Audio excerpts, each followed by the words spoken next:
ಕೆಲವೊಂದು ಕನ್ನಡ ಮಾಧ್ಯಮ ಶಾಲೆಗಳಲ್ಲಿ ಮಕ್ಕಳ ಹಾಜರಾತಿ ಕಡಿಮೆ ಇದೆ ಎಂಬ ಕಾರಣಕ್ಕೆ ಮುಚ್ಚುವ ಹಂತಕ್ಕೆ ತಲುಪ್ತಾ ಇದೆ.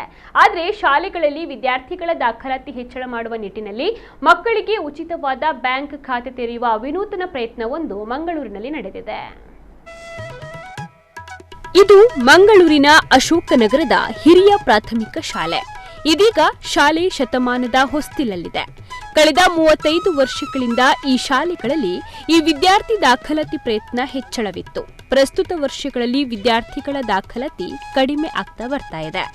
ಇದಕ್ಕಾಗಿ ಜಿಲ್ಲೆಯಲ್ಲಿ ಮೊಟ್ಟ ಮೊದಲ ಬಾರಿಗೆ ನಗರದ ಹಿರಿಯ ಪ್ರಾಥಮಿಕ ಶಾಲೆಯಲ್ಲಿ ಮಕ್ಕಳನ್ನ ಆಕರ್ಷಿಸಲು ದಾನಿಗಳ ನೆರವಿನಿಂದ ಉಚಿತ ಬ್ಯಾಂಕ್ ಖಾತೆ ತೆರೆಯುವ ವಿನೂತನ ಪ್ರಯತ್ನಕ್ಕೆ ಮುಂದಾಗಿದೆ. 2025-26ನೇ ಶೈಕ್ಷಣಿಕ ವರ್ಷದಲ್ಲಿ ದಾಖಲಾದ 1ರಿಂದ 3ನೇ ತರಗತಿಯ 17 ವಿದ್ಯಾರ್ಥಿಗಳ ಬ್ಯಾಂಕ್ ಖಾತೆಯನ್ನ ಇಲ್ಲಿ ತೆರೆಯಲಾಗಿದೆ. ವಿಶೇಷ ಅಂದ್ರೆ 5 ವರ್ಷದವರೆಗೆ ಅನ್ವಯವಾಗುವಂತೆ ಪ್ರತಿ ವಿದ್ಯಾರ್ಥಿಯ ಹೆಸರಿನಲ್ಲಿ ತಲಾ 5,000 ರೂಪಾಯಿಗಳನ್ನ ಬ್ಯಾಂಕಿನಲ್ಲಿ ಠೇವಣಿ ಇಡಲಾಗಿದೆ. 17 ವಿದ್ಯಾರ್ಥಿಗಳ ಠೇವಣಿಯ ಮೊತ್ತವನ್ನ ಉದ್ಯಮಿ ದಿನಕರ್ ರಾವ್ ಅವರು ಪಾವತಿಸಿದ್ದಾರೆ.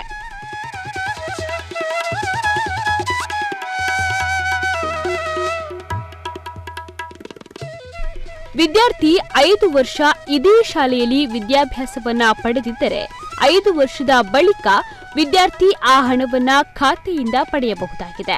ಈ ಮೂಲಕ ಕನ್ನಡ ಮಾಧ್ಯಮ ಶಾಲೆಯತ್ತ ಆಕರ್ಷಿಸುವ ಪ್ರಯತ್ನ ಇಲ್ಲಿ ಯಶಸ್ವಿಯಾಗಿ ನಡೆಯುತ್ತಿದೆ. ಸದ್ಯ ಶಾಲೆಯಲ್ಲಿ 1,000ದಷ್ಟು ವಿದ್ಯಾರ್ಥಿಗಳು ವಿದ್ಯಾಭ್ಯಾಸವನ್ನ ಪಡೆಯುತ್ತಿದ್ದಾರೆ. ಇಲ್ಲಿನ ಶಾಲೆಗೆ ಸರ್ಕಾರದ ಪ್ರೋತ್ಸಾಹ ಸಾಕಷ್ಟು ಸಿಗದಿದ್ದರೂ ಮಕ್ಕಳ ಭವಿಷ್ಯದ ದೃಷ್ಟಿಯಿಂದ ಸ್ಥಳೀಯ ಸಂಘ ಸಂಸ್ಥೆ ದಾನಿಗಳ ನೆರವು ಮಾತ್ರ ಉತ್ತಮವಾಗಿ ಸಿಗ್ತಾ ಇದೆ. ಇದೇ ಕಾರಣದಿಂದ ಶಾಲೆ ಕೂಡ ಅತ್ಯುತ್ತಮವಾಗಿ ಕಾರ್ಯವನ್ನ ನಿರ್ವಹಿಸ್ತಾ ಇದೆ. ಶ್ರೀ ದಿನಕರ್ ರಾವ್ ಹಾಗೂ ಅವರ ಶ್ರೀಮತಿ ಉಷಾ ದಿನಕರ್ ರಾವ್ ರವರು ನಮ್ಮ ಶಾಲೆಯ ದಾಖಲಾತಿ ಹೆಚ್ಚಿಸಲು ಒಂದು ವಿಶೇಷ ಠೇವಣಿ ಯೋಜನೆಯನ್ನು ಅವರು ತಂದಿರುತ್ತಾರೆ. ಅಂದರೆ ಮಕ್ಕಳು 5 ವರ್ಷ ಇದೇ ಶಾಲೆಯಲ್ಲಿ ಕಲಿತಾರೆ. ಅವರ ಹೆಸರಿನಲ್ಲಿ ಬ್ಯಾಂಕಿನಲ್ಲಿ 5,000 ರೂಪಾಯಿ ಠೇವಣಿ ಇಡುವುದು. ಅವರು ಅಲ್ಲೇ 5 ವರ್ಷ ಅವರು ಕಲಿಬೇಕು. ಆಮೇಲೆ 5 ವರ್ಷ ಆದ ನಂತರ ಅದಕ್ಕೆ ಬಡ್ಡಿ ಸೇರಿಸಿ ಅಂದರೆ 6,690 ರೂಪಾಯಿಯನ್ನು ಅವರು ನೀಡುತ್ತಾರೆ. ಈ ಒಂದು ಹೊಸ ವಿನೂತನ ಯೋಜನೆಯಾಗಿದೆ. ಆ ಯೋಜನೆಗೆ ಫಲಾನುಭವಿಗಳು ಸುಮಾರು 17 ಮಕ್ಕಳು 1ರಿಂದ 3ನೇ ತರಗತಿಯ ಮಕ್ಕಳಾಗಿರ್ತಾರೆ. ಅದೇ ರೀತಿ ನಮ್ಮ ಸಾಯಿ ವಿಹಾರದಲ್ಲಿ ಉಷಾ ದಿನಕರ್ ರಾವ್ರವರು ಅನೇಕ ಕಾರ್ಯಚಟುವಟಿಕೆಗಳು ಮಾಡ್ತಾ ಇದ್ದಾರೆ. ಡ್ಯಾನ್ಸ್, ಯಕ್ಷಗಾನ, ಕ್ರಾಫ್ಟ್, ಸಂಗೀತ, ದೈಹಿಕ ಶಿಕ್ಷಣ ಮುಂತಾದೆಲ್ಲ ಚಟುವಟಿಕೆಗಳನ್ನು ಹಮ್ಮಿಕೊಂಡಿದ್ದಾರೆ. ನಮ್ಮ ಶಾಲೆಯಲ್ಲಿ ದಿನಕರ್ ರಾವ್ ಮತ್ತು ಉಷಾ ದಿನಕರ್ ರಾವ್ರವರು ವಾರದಲ್ಲಿ 2 ದಿನ ದೈಹಿಕ ಶಿಕ್ಷಣ ಮತ್ತು ವಾರದಲ್ಲಿ 2 ದಿನ ಚಿತ್ರಕಲಾ ತರಬೇತಿಯನ್ನು ನೀಡಲಿಕ್ಕೆ ಶಿಕ್ಷಕರನ್ನು ನೇಮಕ ಮಾಡಿರುತ್ತಾರೆ. ಸರ್ಕಾರದ ಪೂರ್ಣಕಾಲಿಕ ಶಿಕ್ಷಕರು ಇಲ್ಲಿ ಇಲ್ಲದಿದ್ದರೂ ಎಲ್ಲ ಅತಿಥಿ ಶಿಕ್ಷಕರನ್ನ ಸ್ಥಳೀಯರ ನೆರವಿನ ಮೂಲಕವೇ ಉಸ್ತುವಾರಿ ನೋಡಿಕೊಳ್ಳಲಾಗ್ತಾ ಇದೆ. ಮಾತ್ರವಲ್ಲದೆ ಇಲ್ಲಿ ಯಕ್ಷಗಾನದ ಉಚಿತ ಕಲೆಯನ್ನು ನೀಡಲಾಗ್ತಾ ಇದೆ.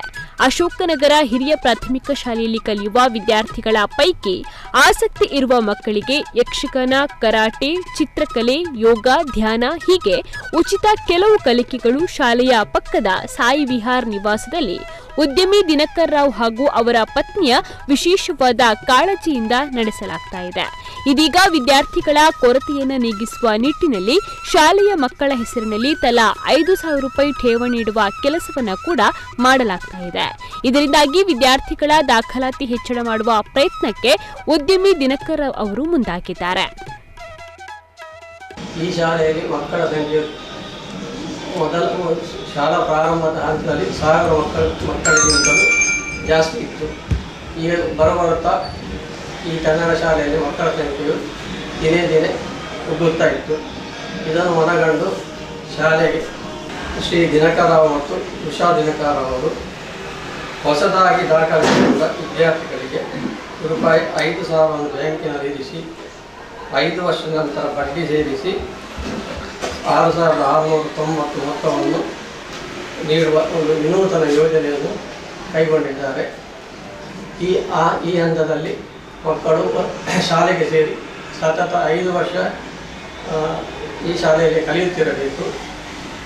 ಈ ಕಾರ್ಯಕ್ರಮ, ಈ ಒಂದು ವಿನೂತನ ಯೋಜನೆಯು ನಮ್ಮ ಜಿಲ್ಲೆಯಲ್ಲಿ ಇರುವುದು ಒಂದು ಹೊಸ ಪ್ರಯೋಗವಾಗಿದ್ದು, ಇದನ್ನು ಮಕ್ಕಳ ಅನುಕೂಲಕ್ಕಾಗಿ ಹಾಗೂ ಶಾಲೆಯ ಮಕ್ಕಳ ಪ್ರಗತಿಗಾಗಿ ನೆರವೇರಿಸಿಕೊಂಡಿದ್ದು, ಇನ್ನು ಮುಂದಕ್ಕೆ ಶಾಲೆಯ ಅಭಿವೃದ್ಧಿಯನ್ನು ಶಾಲಾ ಪರಿಸರವಿರುವ ಸಂಘ ಸಂಸ್ಥೆಗಳಿಂದಲೂ ಪಡೆದು ಶಾಲೆಯ ಏಳಿಗೆಯನ್ನು ಮುನ್ನಡೆಸಿಕೊಂಡು ಹೋಗುವಲ್ಲಿ ಆಡಳಿತ ಮಂಡಳಿ ಶ್ರಮಿಸುತ್ತಿದ್ದು, ಶಾಲೆಯಲ್ಲಿ ಶಾಲಾ ಆಡಳಿತವನ್ನು ನೇಮಕಗೊಳಿಸಿದ ಶಿಕ್ಷಕರು ಇದಕ್ಕಾಗಿ ಶ್ರಮಿಸುತ್ತಿದ್ದಾರೆ. ಒಟ್ಟಾರೆಯಾಗಿ ಶತಮಾನದ ಹೊಸ್ತಿನಲ್ಲಿರುವ ಅಶೋಕನಗರ ಹಿರಿಯ ಪ್ರಾಥಮಿಕ ಶಾಲೆಗೆ ಹೊಸ ಬೆಳಕು ಮೂಡುವ ಪ್ರಯತ್ನವಾಗ್ತಾ ಇದೆ. ಆಂಗ್ಲ ಮಾಧ್ಯಮ ಶಿಕ್ಷಣದ ಪ್ರಭಾವದಿಂದಾಗಿ ಕನ್ನಡ ಮಾಧ್ಯಮ ಶಾಲೆಗಳು ಮುಚ್ಚುವ ಹಂತಕ್ಕೆ ತಲುಪುತ್ತಿವೆ. ಆದರೆ ಇದೀಗ ಅಶೋಕನಗರ ಹಿರಿಯ ಪ್ರಾಥಮಿಕ ಶಾಲೆಯಲ್ಲಿ ದಾಖಲಾತಿ ಪ್ರಮಾಣ ಹೆಚ್ಚಳ ಮಾಡುವ ನಿಟ್ಟಿನಲ್ಲಿ ವಿದ್ಯಾರ್ಥಿಗಳ ಹೆಸರಿನಲ್ಲಿ ಠೇವಣಿಯನ್ನು ತೆರೆಯುವ ಮೂಲಕ ಕನ್ನಡ ಮಾಧ್ಯಮ ಶಾಲೆಯನ್ನ ಉಳಿಸಿ ಬೆಳೆಸುವ ಕಾರ್ಯಕ್ಕೆ ಇಡೀ ರಾಜ್ಯಕ್ಕೆ ಅಶೋಕನಗರ ಶಾಲೆ ಮಾದರಿ ಎನಿಸಿದೆ. ರವೀಶ್ ಮಾಣಿಲ, ನಮ್ಮ ಕೂಡ್ಲ 24x7 ಮಂಗಳೂರು.